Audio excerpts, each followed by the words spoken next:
그래서 많이 늦으실 줄 알았는데 그래도 안 늦으시고 잘하셨습니다. 예. 우리가 하나님의 뜻을 따라 행하는 교회 우리 표 나온 대로 올해 표 관련돼서 계속 말씀을 같이 보고 있죠. 하나님의 뜻은 하나님의 사랑 그리고 하나님을 사랑하는 것 그리고 또 이웃 사랑에 대한 것이죠. 그럼 하나님을 사랑하고 이웃 사랑하는 게 뭐냐? 고린도 전서 13장 사랑장을 보면서 같이 보고 있습니다. 그래서 뭐 사랑을 오래 참는 것 뭐 이렇게 해서 오늘은 사랑은 무례히 행하지 않는 것. 사랑은 무례하지 않는 것이다 라는 말씀을 같이 보려고 합니다. 말 그대로 이거 무례하다라는 거는 없을 무자에다 예의할 때 그 예자잖아요. 무례하다는 예의가 없다 그런 뜻입니다. 그래서 사전적인 뜻을 보니까 말하는 거나 태도나 그 행동이 예의가 없는 것이다. 이것이 이제 무례한 것이다. 그 예의가 없는 게 뭐냐? 그래서 찾아보니까 그 사전적 의미가 말하고 행동하는데 상대방을 존중하지 않는다. 예의가 없다는 거, 존중을 하지 않는다. 또 한 가지는 사회적 규범이나 예절을 지키지 않는다. 뭐 이런 거랍니다. 오늘 이제 의정부에서 전철 타고 오는데 그 방송이 있잖아요. 방송이 나오는 거예요. 지금 의자에 누워 계신 분 일어나시기 바랍니다. 누가 오다 의자에서 누웠나 봐요. 아니 근데 그 사람 많은데 거기서 어떻게 누웠는지 몰라요. 그래서 지금 민원이 빗발치고 있습니다. 일어나서 앉으세요. 그게 나와가지고 야, 참 그렇구나. 그러니까 이게 그 어떤 사회적 규범이나 예절을 지키지 않는 것도 이제 예의가 없다 이렇게 말할 수 있겠죠. 오늘 말씀은 하나님 사랑, 그러니까 하나님에 대한 예의와 사람과 사람 사이의 예의, 이 두 가지를 좀 보려고 하는데, 먼저 이제 사람과 사람 사이의 예의, 뭐요, 구체적으로 예의가 없다, 또 뭐 이런 것들은 뭐 이런 게 있겠죠. 타인의 외모나 사생활에 대한 부적절한 평가나 함부로 말하는 것. 다시 합니다. 타인의 외모나 사생활에 대해서 부적절한 평가와 함부로 말하는 것, 뭐 이런 것도 있겠죠. 농담을 빙자해서 뭐 인신공격성 말을 한다든가 이런 것들은 참 우리가 예의가 없다라고 말을 할 수 있겠죠. 그 미국의 그 스탠톤이라는 사람이 있었어요. 그 아브라함 링컨 때 사람인데 이 사람은 어떤 사람이냐? 미국 역사상 아브라함 링컨을 가장 모독한 사람으로 이름이 알려져 있어요. 예전에도 한번 이야기했던 것 같기도 한데요. 스탠톤이라는 사람이에요.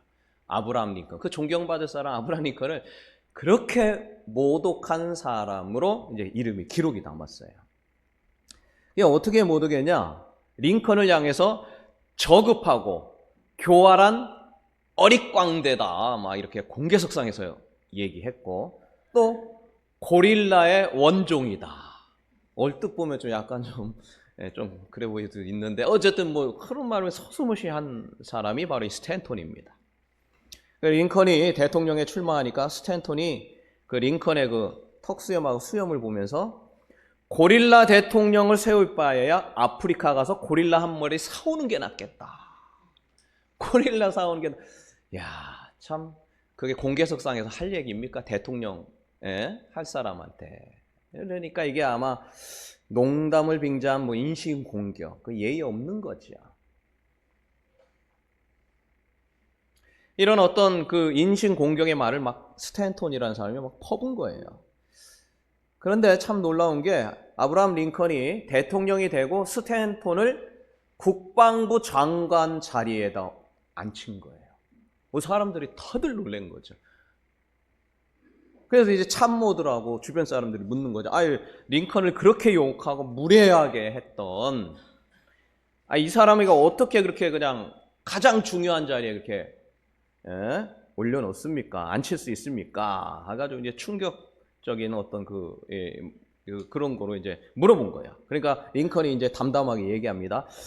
그가 비록 나를 고릴라로 비난했을지라도 지금 나라의 위기를 극복하는데 스탠턴만큼 능력 있는 인재가 없기 때문입니다 라고 이야기했다는 거예요.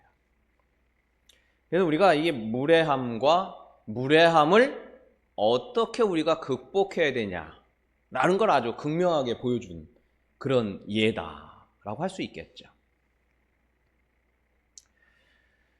우리가 이 어떤 인생의 삶을 살아가면서 믿는 사람이 예의 있게 하는 것이 얼마나 복음에 큰 영향을 미치는지를 우리가 꼭 아셔야 됩니다. 그래서 하나님을 사랑한다, 이웃을 사랑한다는 것은 무례하지 않아야 되는 거예요. 그게 이제 하나님의 뜻이라는 거지. 우리가 또 무례함은 뭐 이런 것도 있어요. 딴 사람을 뭐 무시한다던가, 또 뭐 험담한가, 뭐 대화하는데 뭐 말을 막 끊는다는 거, 뭐 일방적인 대화, 약속을 뭐 수시로 어기는 거, 뭐 새치기 하는 거, 전철 안에서 그냥 누워서 자는 거, 뭐 이런 거는 이제 참 무례한 거지요. 우리가 하나님을 사랑한다는 것은 그 무례한 것을 하지 않는 겁니다. 예. 자, 그러면 우리가 왜 예의를 왜 갖춰야 되는가? 뭐 여러 가지 뭐 말할 수 있겠지만 일단은 이제 가장 큰 건 뭐냐면 우리가 사람 대 사람으로서 무례하면 이게 참 기분이 상해요. 그런데 더 중요한 건 뭐냐? 이 상대방이 바로 하나님의 형상대로 만든 사람이기 때문에 무례해서는 안 된다는 거예요. 여러분, 제가 아주 귀하게 여기는 사람이 있다고 해보죠. 뭐 귀하게 여기는 어떤 분, 제가 굉장히 존경하고 닮고 싶고 귀하게 여기는데 이 귀하게 여기는 분을 막 막대하면 어때요? 아주 굉장히 좀 나한테 하는 건 아니어도 굉장히 기분이 나빠요. 왜? 내가 귀하게 여기는 존재를 막 무시하니까. 이 마찬가지라는 거예요. 사람을, 하나님 믿는 자를 하나님이 귀하게 여기셔서 귀하게 여겨서 하나님의 형상으로 만드는데 그 사람을 무시하고 깔보면 뭐예요? 곧 누구를 깔보는 거예요? 나를 무시하는 겁니다. 그래서 우리가 왜 예의를 갖춰야 되냐? 왜 사랑하는 자는 예의를 갖춰야 되냐면 이것은 곧 상대방의 예의를 갖추는 거는 그 사람을 귀하게 여기는 하나님을 귀하게 여기는 거기 때문에 그렇다는 거예요. 그래서 오늘 말씀하죠. 내 이웃을 내 몸처럼. 왜 내 이웃을 내 몸처럼 사랑해요? 내가 내 몸도 뭐 사랑하지 못하는데.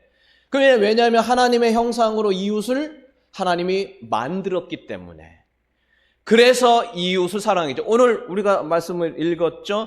누구든지 하나님을 사랑하노라 하고 형제를 미워하면 이는 거짓말하는 자다.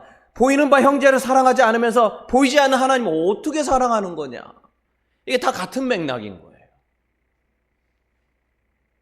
그래서 이웃에게 예의를 갖추는 것은, 무례하지 않는 것은 하나님을 존중하는 거기 때문에 그런 거예요. 그러니까 이 사람에게 예의를 갖추는 것은 하나님을 존중하게 여기는 거기 때문에 그래서 예의를 갖춰야 된다. 또 왜 예의를 갖춰야 되냐? 이게 가까울수록 어느 정도 이 선을 지켜야 되는 거예요. 이게 그러니까 지켜야 될 그 선 때문인데요. 여러분 아무리 가까워도요. 이게 도가 지나치면 예의를 벗어나면 이게 또 안 된다는 거죠. 친하다는 이유로 함부로 하는 건 그건 사랑이 아니에요. 그거는 자기만 생각하는 자기만의 입장을 생각하는 이기심이라고 말할 수 있는 거죠. 어느 부부가 있었어요. 남편은 너무 가깝다 생각하고 아내를 사랑하기 때문에 많은 사람들 앞에서 아내의 실수나 외모를 농담 소재로 삼아서 얘기를 한단 말이에요. 뭐 그런 사람 있을 수 있죠. 이게 친해서 가까워서라고 생각하지만 상대방의 입장에서는 굉장히 상처가 될 수 있는 거예요. 그래서 우리가 농담을 할 때도 그 사람의 비하하는 듯한 농담을 해서는 안 돼요. 제가 가끔씩 저희 아내 얘기하는데 다 미리 하고 한 얘기입니다, 여기서. 그거 이게 참고적으로 아셔야 돼요. 그죠? 맞죠? 예, 네, 맞아요. 뭐, 아닌 경우가 아니에요? 예, 네, 그래서 아무리 가까운 부부라 할지라도 예의, 어느 정도 선을 잘 지켜야 되는 거지. 그래서 서로가 합의되지 않은 선에서 공개적으로 얘기하는 것은 참, 그거는 조심해야 될 내용인 것이죠.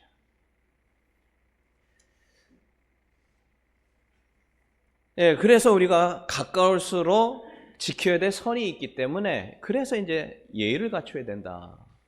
또 예의를 갖춰야 되는 거는 사랑이 예의를 갖춰야 되느냐면 예의를 갖출 때 복음을 전하는 그 복음의 통로가 되는 거예요. 여러분 예의 없는 교회 가고 싶으세요? 그래서 그리스도인의 무례함은 복음의 문을 닫아버려요.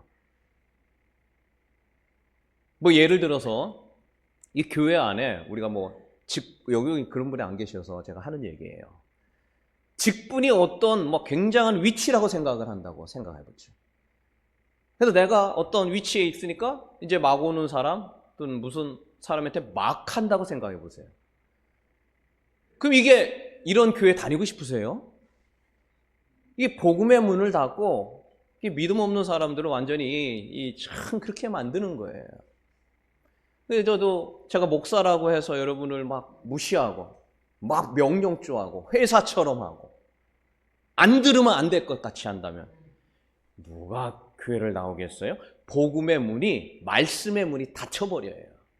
그래서 사랑은 무례하지 않아야 되는 거예요. 그래서 사랑은 예의를 갖춰야 되는 겁니다. 아무리 오래된 친구와 이웃이라 할지라도 무례함이 나타난다면, 계속된다면 그 관계는 유지하기 힘들어요. 아무리 가까운 부부나 자녀 사이라 할지라도 무례함이 계속된다면 그 가정은 지속되기가 어렵죠.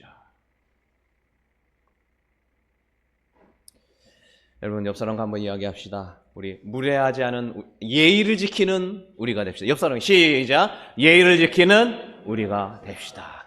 여기 계신 분들은 다 무례한 분이 한 분도 안 계셔요. 그래서 제가 이렇게 얘기하는 겁니다. 예.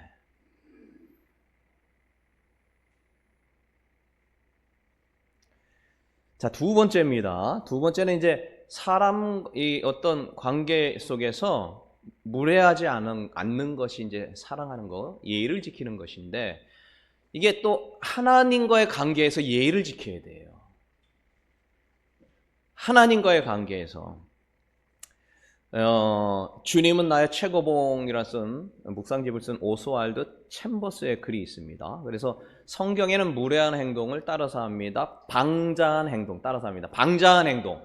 방자한 게 뭐죠? 그냥 자기 마음대로 하는 거잖아요. 그래서 성경의 일관적인 내용은 뭐냐면 예의가 없는 건, 무례한 건 뭐냐면 방자한 거다라고 말을 해요. 방자한 거. 그러니까 그냥 자기 멋대로 한다는 거예요. 하나님이 뭐라고 했는데 신경도 안 쓴다는 거예요. 이게 뭐라고요? 무례한 거예요. 네. 하나님이 뭐를 원하는지 알면서도 자기 마음대로 해버려요, 그냥. 네. 우리가 여러 가지 많은 것들이 있는데 다 오늘 할 수는 없고요. 우리가 예배를 드릴 때도요, 이 예배를 왜 잘 드려야 되는 거예요? 왜 마음과 정성을 다해 예배를 드려야 되는 걸까요? 이 예배를 하나님이 귀하게 보기 때문이에요.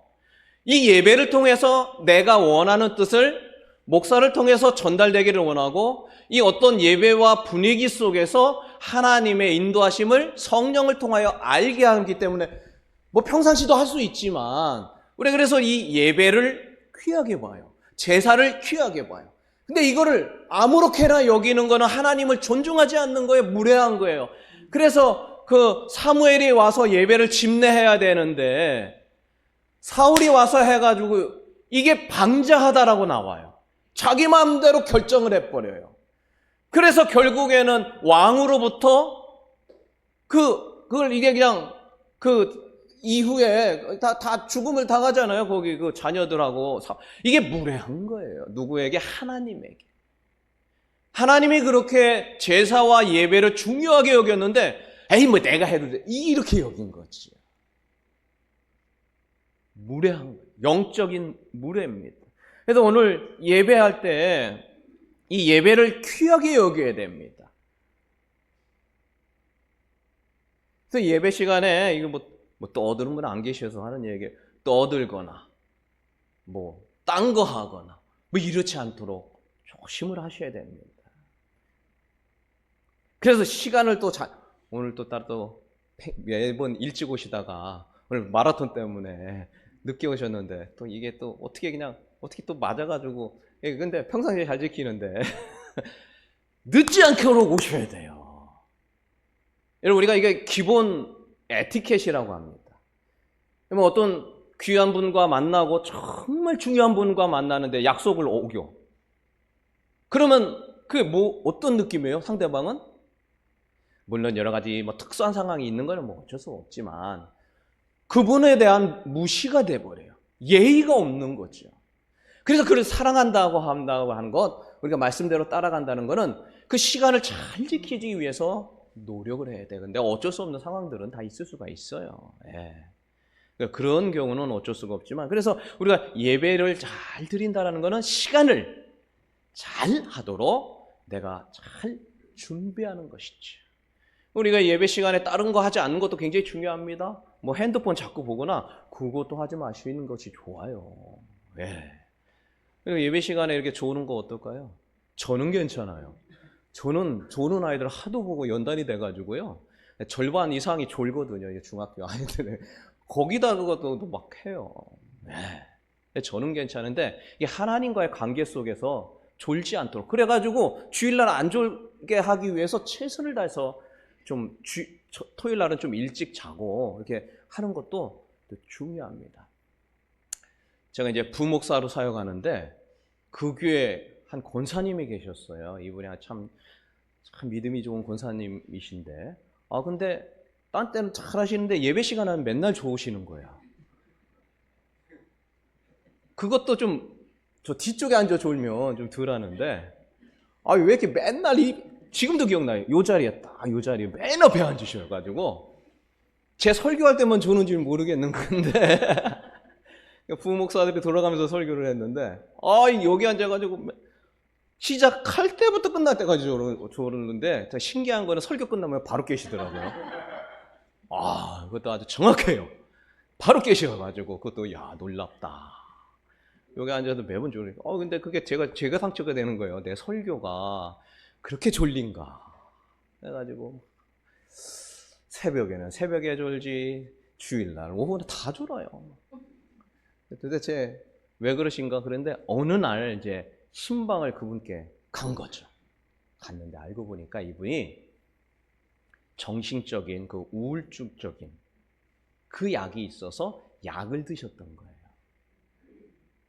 약을 드시니까 그래서 교회 나갈 때마다 늘 약 먹을까 왜 먹으면 좋으니까 숫자 안 나가는 게 낫지 않을까, 나가야 되나 말라 고민을 너무 하다가, 근데 이게 그 우울증이라는 게 참 심하면 참 그렇잖아요. 근데 먹으면 여지없이 와서 졸았다는 거예요. 그래서 목사님 죄송해요 제가요 그래서 계속 졸았어요. 그래서 너무 그게 힘들다는 거예요, 본인은. 그 굉장히 좀 설교하는데 바로 앞에서 졸면 그 무시하는 느낌이 들 수 있잖아요. 그래서 그 다음부터는 제가 이제 회개했어요. 저분이 저를 무시해서가 아니라 어쩔 수 없는 상황 가운데 졸 수도 있겠구나. 그래서 그 다음부터 조는 분도 봐도요, 제가 상처를 안 받아요. 내 설교 잘했네 못했네 이거 생각도 안 해요. 거기에다 이제 중학교 아이들은 절반 존다고 했죠. 아이고 졸아도 거기로 와서 졸아라. 떠들어도 거기 와서 떠들어라. 듣는 애는 듣는다. 그런 게 좀 있는 거죠. 여러분, 졸아도 저는 상관없어요. 와서 주무세요. 옆으로 그냥 막 주무도 저 상처 안 받습니다. 아니 진짜예요. 그냥 조는데, 그러나 우리가 하나님 앞에서 예의 면에서는 졸지 않도록 최선을 다해서 늦지 않게. 왜? 하나님이 그거를 귀하게 보니까. 그래서 하나님을 귀하게 보는 자는 예배 시간을 귀하게 봅니다. 귀하게 봐요. 예배에 집중하고 늦지 않게 하려고 하고, 그리고 그 안에서 예배에 최선을 다해서 올리려고 하는 것은 곧 하나님을 존중하는 것이며, 그것이 바로 무례하지 않는 것이다 라는 겁니다. 출애굽기 32장 25절 한번 볼까요? 이게 우리가 이걸 간단한 거를 이렇게 하나님 앞에 무례한 행동을 그냥 방치하면 어떻게 되는가, 이게 문제인 거예요. 사실은요. 같이 있습니다. 모세가 시작. 모세가 본즉 백성이 방자하니 이는 아론이 그들을 방자하게 하여 원수에게 조롱거리가 되게 하였다. 이게 문제예요. 뭐냐면 이 방자하다는 건 무례했다는 뜻이거든요. 백성이요. 무례하게 했는데, 이게 뭐냐면 모세가 와서 이렇게 보니까 어떤 무례냐? 그렇게 하나님이 기적을 일으키고 막 힘들어하는 사람 끌고 와가지고 이렇게 했는데 뭘 만들어? 금송아지 만들어 놓고 그거 섬기고 있더라는 거예요. 그래도 이게 방자하다는 거예요. 방자, 지멋대로구나. 그런데 아까 이 오스와스 챔버스가 그런 얘기를 썼어요. 그 방자하다라는 게 뭔 뜻이냐? 구약의 히브리어에 보루아르라는 말인데, 이게 뭐냐면 그대로 읽으면 철이 덜 들고 훈련이 안 된 개라고 표현했어요. 이게 도구. 그 개가 그 목줄이 풀리자 천방지축으로 엉망진창으로 하는 행동, 이게 뭐냐면 구약의 포르아흐라는 말로 방자하다는 말과 똑같다는 거예요. 그러니까 그냥 이렇게 하다가 이게 목줄이 풀려가지고 자기 마음대로 천방지축하는 게 바로 방자한 것인데, 지금 이스라엘 백성이 그렇게 했다는 거예요. 그래서 이게 뭐냐면 하나님의 주권과 거룩을 무시하는 행동이었어요. 그래서 하나님 앞에 무례한 거는 뭐하고 관련되냐면 교만하고 관련됐어요. 교만하고. 교만한 사람은 천방지축으로 하게 돼 있어요. 교만에 대한 건 지난주 우리 같이 봤죠? 그거 설교 참조하시면 됩니다. 교만에 대한 거요. 그런 거예요. 근데 이게 이 무례하게 하고 자기 마음대로 하는데 결과적으로 어떻게 됐냐? 오늘 성경에 보니까 방자하게 하여 결과가 어떻게 됐어요? 방치하니까 원수에게 조롱거리가 됐다. 조롱거리가 됐다. 이 원수는 누구냐? 애굽 사람이요. 걔네들 10가지 재앙 주고 안 나가면 안 될 것 같이 해가지고 하늘의 징조가 하나님이 역사하고 기적을 보고 홍해 건너고 다 했는데 결국은 뭐예요? 금송아지 만들어 섬겼다. 이거는 뭐하고 똑같다? 하나님을 조롱거리로 만든 거가 똑같이 하나님이 막 그런 느낌이라는 거예요. 나를 조롱해? 이런 느낌이라는 거예요, 하나님을. 이게 무례한 거예요. 아주 무례한 거예요.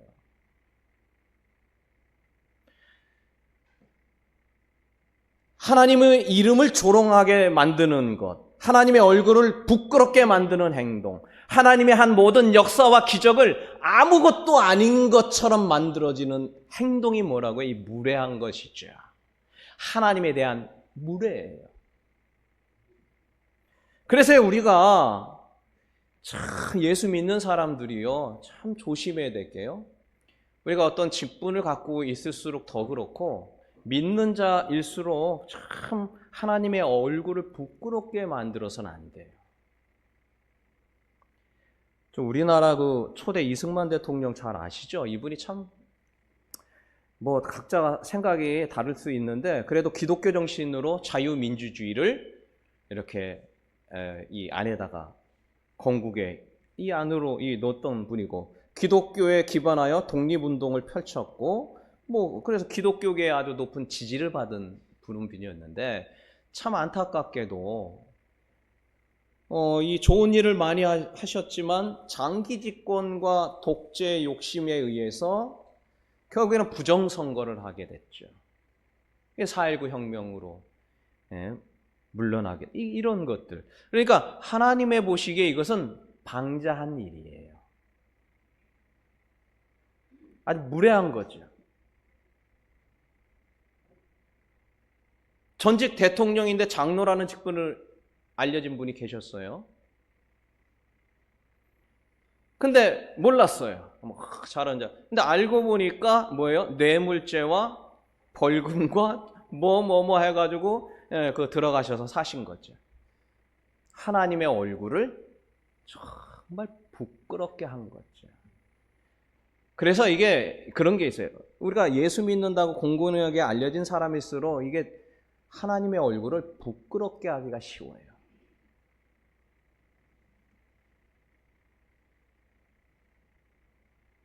여러분이 저를 위해서 기도해야 될 이유가 뭘까요? 다 기도해야 되죠. 여기 계신 어떤 분보다 제가 잘못해서 이상한 모습 한 거 보이면은 하나님의 영광을 가리고 더 하나님의 얼굴을 더 부끄럽게 만들 가능성이 더 크기 때문이에요. 그래서 이제 어떤 곳에서도 목회자를 위해서 그 교회 담임 목회자를 위해서 하나님의 얼굴을 부끄럽게 하지 않고 하나님의 얼굴을 여기 나왔잖아요. 여기 아까 본 말씀 그대로 조롱거리가 되지 않게 하기 위해서는 우리가 다 같이 조심해야 되지만 이 목사가 그렇게 하는 모습을 보이면 그러면은 더 커요. 영향력이. 복음을 다 막아요.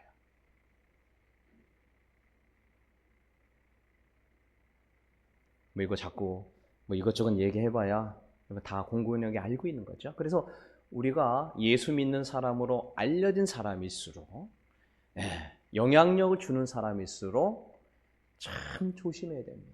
무례하지 않고 예의를 지켜야 되는 것이죠.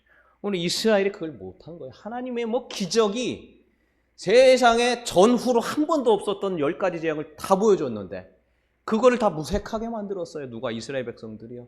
하나님을 조롱한 거예요. 원수에게 조롱거리가 됐어요. 그래 애굽 사람에게 조롱거리가 됐어요. 애굽 사람들에게 웃음거리가 됐어요. 니네 그렇게 하고 나가는 하나님이 도대체 뭐냐?